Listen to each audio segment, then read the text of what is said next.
ഒരു പയ്യൻ സോംബികൾ ഡോൺ ആക്രമിക്കുന്നത് തടയാൻ ധൈര്യത്തോടെ അവരുടെ മുന്നിൽ വന്നു നിൽക്കുന്നു. അവൻ നിലത്ത് നിന്നൊരു കല്ല് എടുക്കുന്നു. അതുമായി സോംബികളുടെ തലവന്റെ തലയിലേക്ക് എറിഞ്ഞ് ആക്രമിക്കുന്നു. അത് കണ്ട സോംബി നേതാവ് ദേഷ്യപ്പെടുന്നു. അവനെ ആക്രമിക്കൂ എന്ന രീതിയിൽ എല്ലാ സോംബികൾക്കുമുള്ള ഉത്തരവാണ് ഇനി.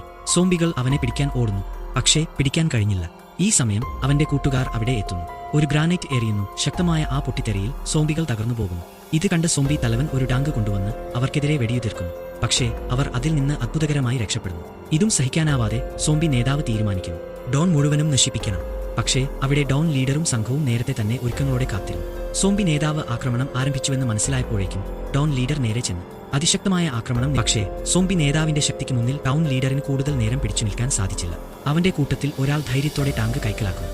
ഇനി ഞാൻ നോക്കാം എന്ന തീരുമാനം കൊണ്ട് ടൗൺ ലീഡറെ രക്ഷിക്കാൻ അദ്ദേഹം മുന്നോട്ട് പോകുന്നു. എന്നാൽ അപ്രതീക്ഷിതമായി ടാങ്ക് പെട്ടെന്ന് നിൽക്കുന്നു. ടൗൺ ലീഡർ മുന്നോട്ട് വീഴുന്നു. ആ സമയത്ത് പിറകിൽ നിന്ന് തിരിഞ്ഞ ടാങ്ക് അതിവേഗം വെടിവെക്കുന്നു. സോംബി നേതാവിന്റെ തല തകർന്നു വീഴുന്നു. ബാക്കിയുള്ള സോംബി ആർമിയും മരിച്ചു വീഴുന്നു.